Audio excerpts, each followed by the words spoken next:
Current affair अपने पहले question के साथ।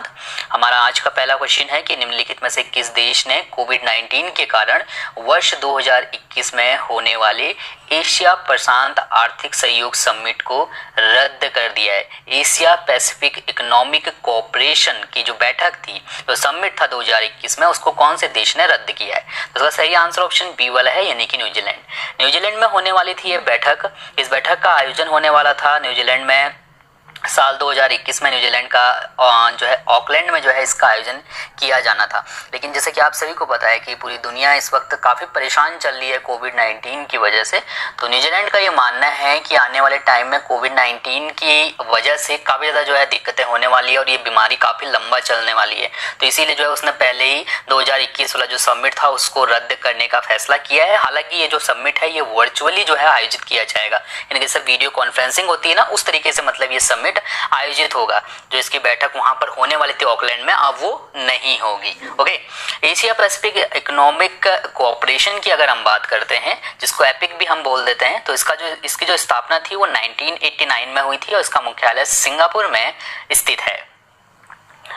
क्वेश्चन नंबर सेकंड है हमारा कि इंडियन ओवरसीज बैंक के एमडी और सीईओ कौन थे जो हाल ही में रिटायर हो गए? कौन थे इंडियन ओवरसीज बैंक के एमडी और सीईओ जो अभी रिटायर हुए हैं? तो उसका सही आंसर ऑप्शन ए वाला है, यानी कि Karnam Shekhar. Karnam Shekhar Indian overseas bank के एमडी और सीईओ थे। अभी रिसेंटली ये रिटायर हो चुके हैं। 1 अप्रैल 2019 को देना बैंक और विजया बैंक का जब बैंक ऑफ बड़ौदा में विलय हो गया था, तो उसके बाद इनको इंडियन ओवरसीज बैंक भेज दिया गया था। हालांकि स्टार्टिंग में ये विशेष कार्य अधिकारी के तौर पे इंडियन ओवरसीज बैंक में तैनात हुए थे, लेकिन उसके बाद इनका प्रमोशन हुआ और ये एमडी और सीईओ बन गए इंडियन ओवरसीज बैंक के। अगर हम इंडियन ओवरसीज बैंक की बात करते हैं तो इसकी स्थापना 10 फरवरी 1937 को हुई थी और इसका मुख्यालय चेन्नई, तमिलनाडु में स्थित है। क्वेश्चन नंबर थर्ड है हमारा कि जुलाई 2020 में किस देश के पूर्व क्रिकेटर एवर्टन वीक्स का निधन हो गया है? एवर्टन वीक्स जो है वो कौन से देश के क्रिकेटर थे जिनका अभी रिसेंटली निधन हो गया है? इसका जो सही आंसर है वो है ऑप्शन ए वाला, यानी कि वेस्ट इंडीज।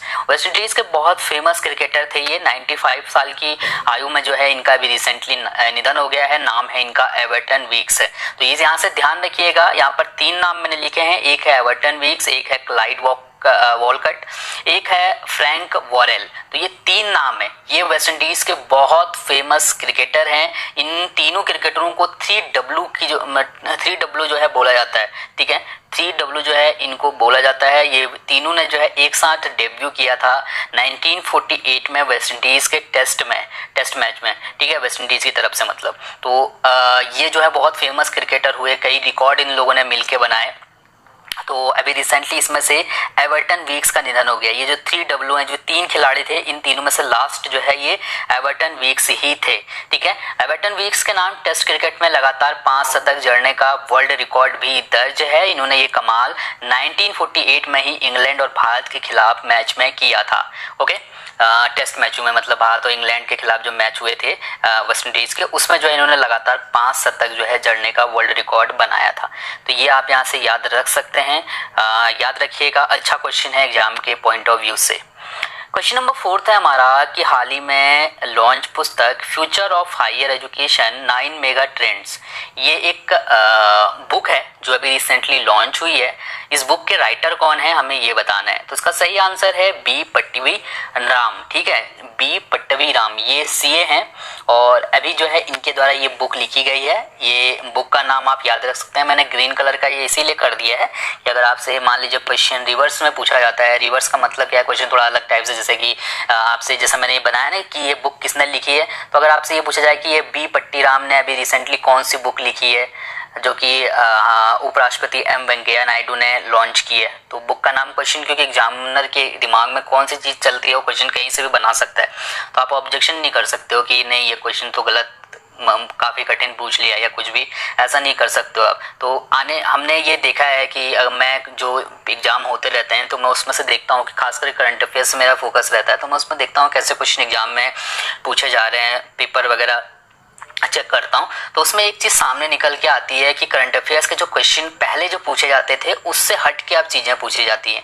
अब मतलब जो है एक होता ना कि पहले एक परंपरा थी कि क्वेश्चन पूछ लिया जाएगा सीधे सीधे, जैसे थोड़ी देर के लिए वर्ल्ड कप के लिए पूछ लिया कि ये वर्ल्ड कप किसने जीता।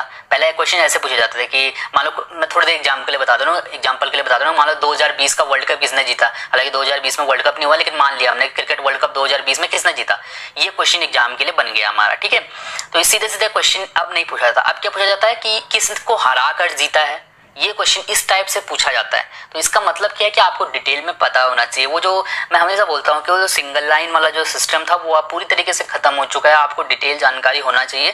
आप में से कई लोग अभी ऐसे हैं जो लोग सिंगल लाइन पढ़ना पसंद करते हैं। अब चाहूँ तो मैं भी उस तरीके से पढ़ा सकता हूँ, क्योंकि मैं देखता हूँ कि व्यूज मेरे उतने ही रहते हैं अगर मैं सिंगल लाइन में मतलब अगर डिटेल में ना लिख के भी बनाऊं तो भी बात उतनी होती है। लेकिन फिर भी मैं डेली डिटेल लिखता हूँ, 4-4 5-5 घंटे जो है पूरा रिसर्च करके पूरी एक वीडियो तैयार करता हूँ, इसलिए क्योंकि आप पॉइंट याद रखें। तो मेरी रिक्वेस्ट है कि अगर आप देखते हैं, मुझ पर भरोसा करते हैं, तो सभी चीज़ें जो है एक एक पॉइंट आपको याद होना चाहिए।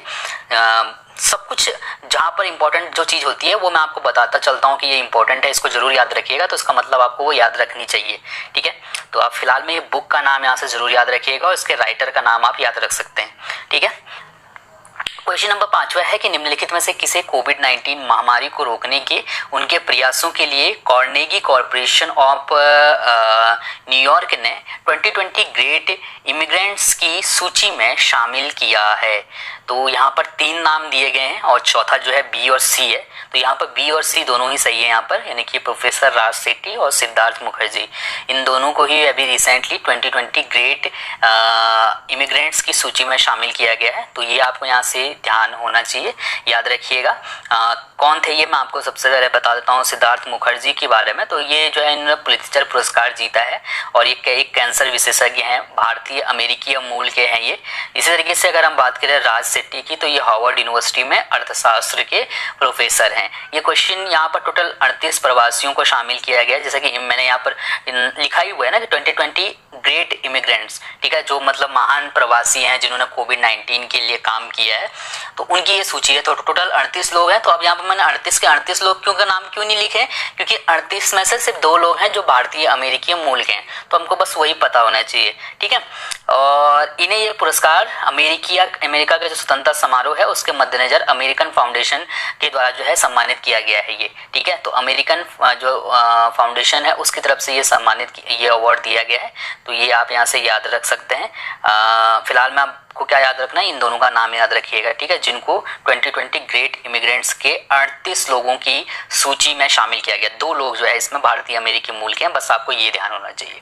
चलिए, इसके बाद क्वेश्चन नंबर 6 है कि जुलाई 2020 में राज्य विधानसभा के पूर्व अध्यक्ष उपा रोकामलोवा का निधन हो गया। उपा रोकामलोवा ये कौन से राज्य विधानसभा के अध्यक्ष थे जिनका भी रिसेंटली निधन हो गया है? तो इसका सही आंसर ऑप्शन सी वाला है, यानी कि मिजोरम विधानसभा के ये अध्यक्ष थे।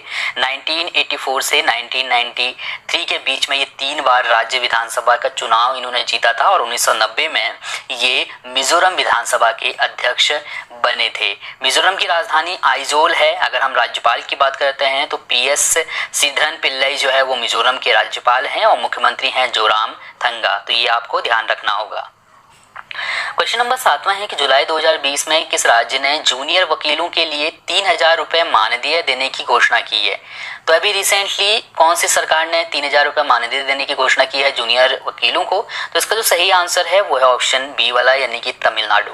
अभी रिसेंटली तमिलनाडु सरकार जो है एक नई स्कीम लेके आई है वकीलों के लिए।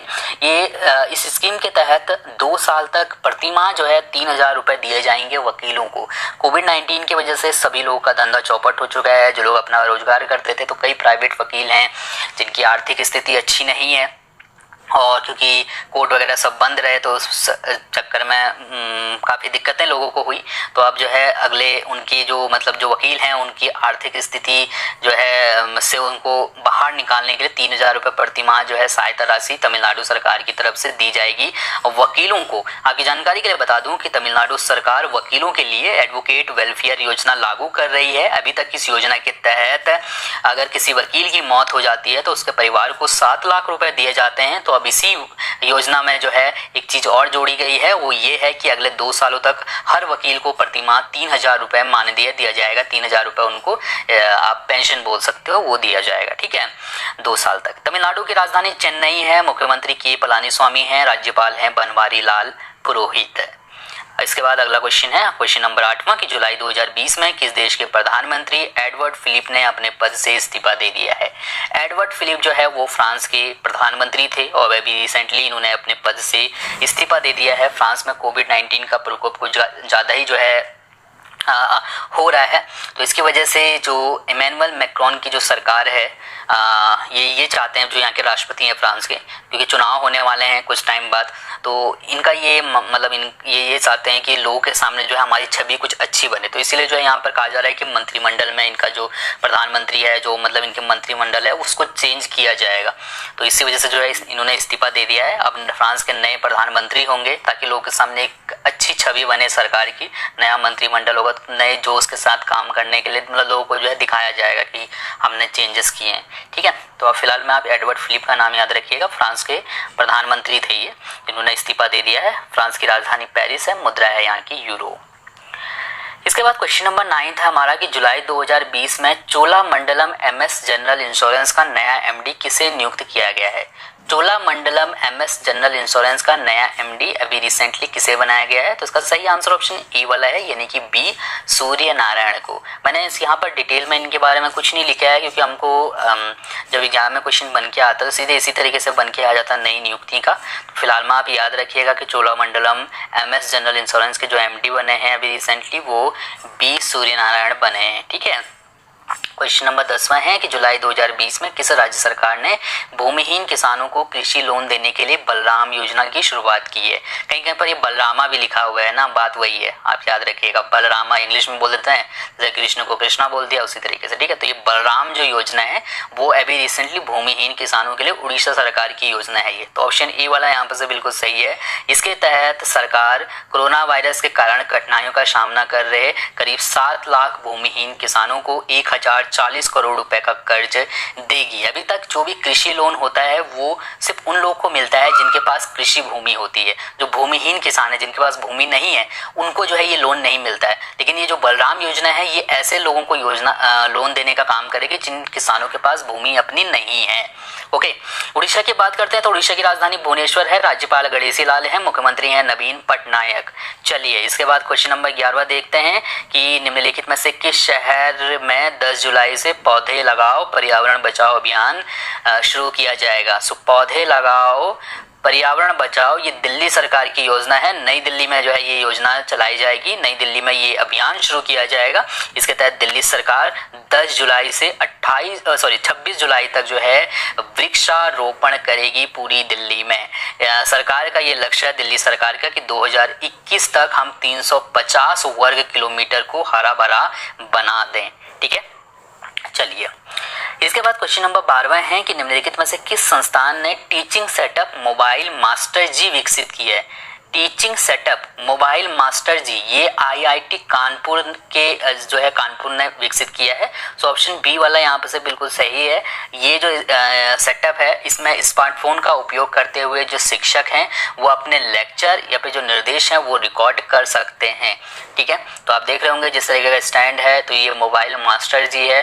तो मतलब इस पे जो है इसके द्वारा मतलब जो टीचर हैं वो ऑनलाइन क्लासेस को मतलब मोबाइल लगा के इस पे रिकॉर्ड कर सकते हैं। तो वो काफ़ी अच्छी तरीके से मतलब जो है ये स्टैंड रिकॉर्ड कर पाएगा हर एंगल से।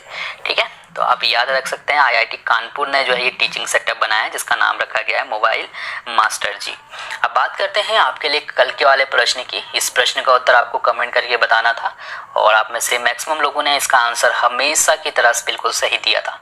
तो मैंने आपसे पूछा था कि निम्नलिखित में से किस राज्य में कोरोना वायरस संक्रमण को पूरी तरह समाप्त करने के लिए किल कोरोना अभियान शुरू किया गया। किल कोरोना अभियान ये मध्य प्रदेश सरकार का एक योजना है। ये अभियान